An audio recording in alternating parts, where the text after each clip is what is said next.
Hi, everyone. My name is Edwin Kaplan. I'm the violist of the Tesla Quartet. And today I have the pleasure of being joined by Eliza Bagg, who is one of 12 composers who has written a new quartet for Tesla's alternating currents commissioning project.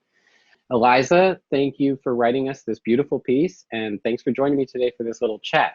Thank you for having me. I'm happy to be here. Excellent, excellent. Our viewers are very interested in all the composers that we've had on this project so far. So we'd love to ask you a few questions today, just to find out a little bit more about you and about your process and how you found this project to be. So I'll just say to the viewers now that I think the first time I met you was at Yale, and you're a violinist, so I knew you because you were playing violin. And I also remember, like, one thing that I remember, which I was immediately impressed with, is that you actually authored a New York Times crossword puzzle, which I was like, I love doing crossword puzzles. I was so impressed with that. So, you know, you obviously had interest in music, but also interests in lots of other things. So tell us a little bit about, you know, your academic life and how you got to the point where you are now.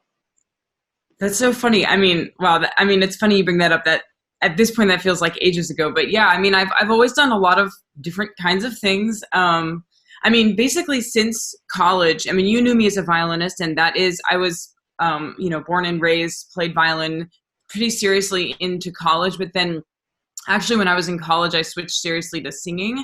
And basically since college, that's what my professional life has been. That's what I do professionally, is I'm a classical singer.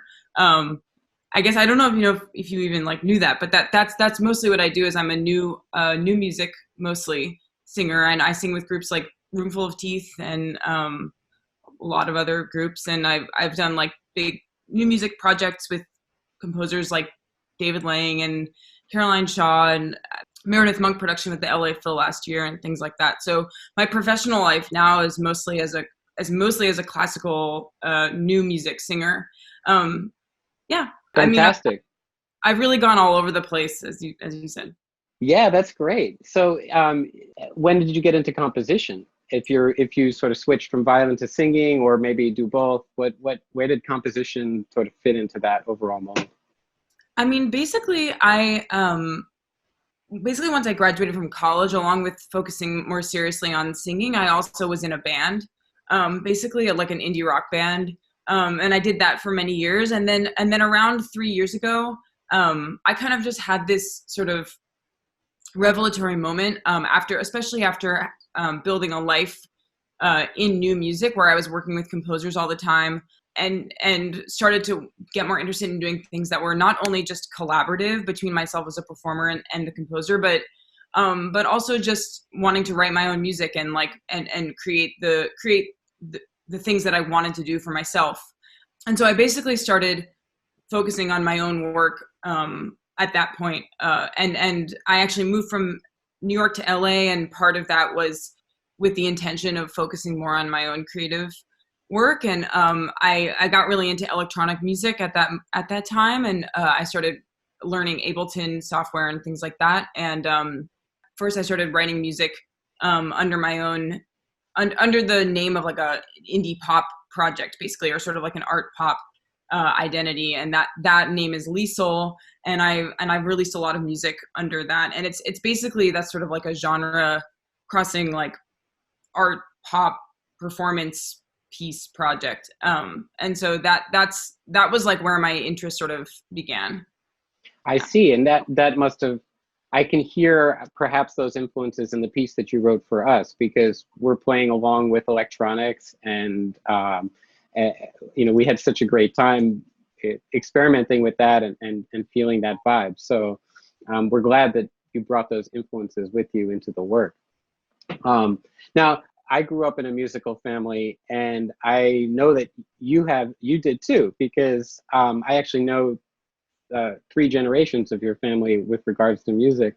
When I was a kid, when I was 12, I attended a music camp that was run by your grandmother, and I played a piano trio with your brother. And last year, the Tesla Quartet played a quintet with your father, and now we're getting to play a piece by you. So this is really, really great. What is it like growing up in a musical family? And is that something that sort of helped you or guided you into music as an adult? I mean, it's interesting, as you know. Also, I mean, it definitely has its pros and cons. I mean, to be fair, they're probably mostly pros. I mean, I've had an entire life in music.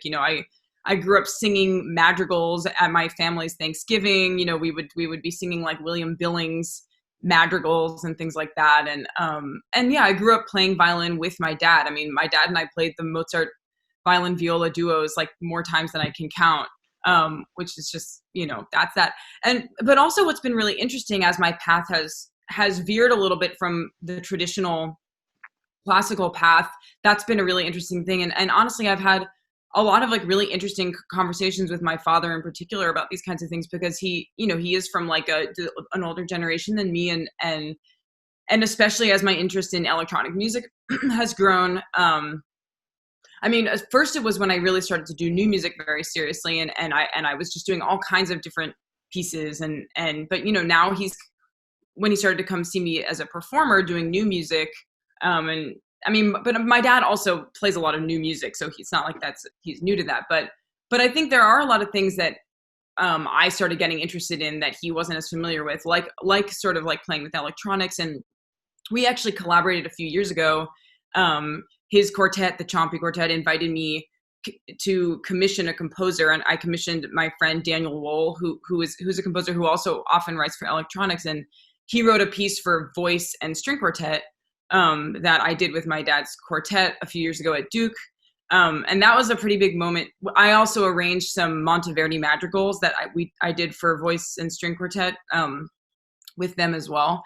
But that was a pretty big moment where it was like, oh, I'm sort of coming back as like a professional in this context, and also bringing the things that I've like that have grown into my professional life, which are these sort of like newer interests, both in early music, which I also do a lot of, and this like new music, specifically with like electronic things. So yeah. So you so in this sort of like as you said, veering away from the traditional, And then of course circling back in a way, like you've almost come full circle because, but given that sort of departure and then return, how do you view Beethoven's music, and especially since you had to respond in this project to a piece of Beethoven? How do you view Beethoven's music in this current time, and also how do you relate to this sort of tradition of the string quartet genre, given the opportunity? I mean, that's a really interesting question. Something I actually think a lot about, particularly because with music that's really from the classical era, I really don't do that. I really hardly ever do that professionally now as a performer. I basically only do really early music or new music. So I do have this sort of association, especially with the string quartet genre as well, because I also went to Greenwood for many years. It was a music camp. I have an association particularly with that genre from like my childhood.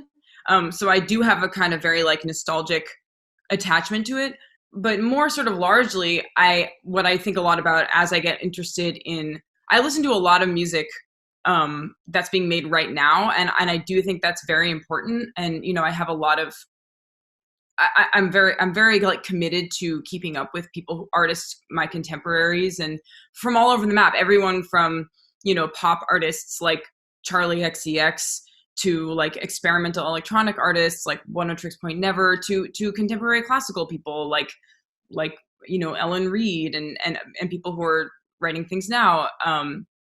But I also really do believe in being in dialogue with tradition, and that we get a lot of meaning from things that people have done throughout all of time, and things that have meant things to human beings for long periods of time. And I think it's really meaningful and important to bring like the sounds and the sort of like urgency of like current sounds and like ways of making sound, like through computers or digital manipulation, and connecting that with traditions that have like had these long-standing meaningful things to people throughout time. So I think it's really cool to engage with the string quartet genre as something that has all these touchstones through all these different times in history, but combine it, at least for me personally, I think combining it with like the sort of like more contemporarily salient sounds of today. Well, it has to be relevant, and the music has to be relevant to the day. But what you point out is, which I find interesting, is that regardless of the sort of the newness of things now, there's still a sense of where you or the rest of our colleagues belong in a sort of historical arc that somewhere along the way includes Beethoven and string quartets and Bartok and all that. And sure, we're writing in a contemporary age, and it's relevant to today, but undoubtedly these influences, have some kind of effect on us over centuries. I mean, we still belong to a tradition in a way, even if we're breaking molds here and there.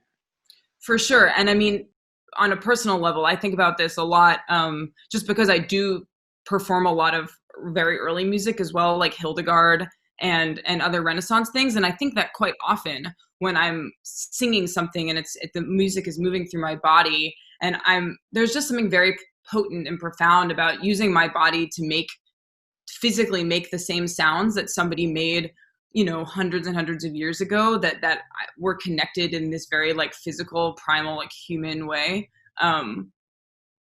Temporal connections with music. That's a fantastic idea. And I mean, certainly as a composer, so a creator of new music, then I'm sure that must be a thrilling part of the process.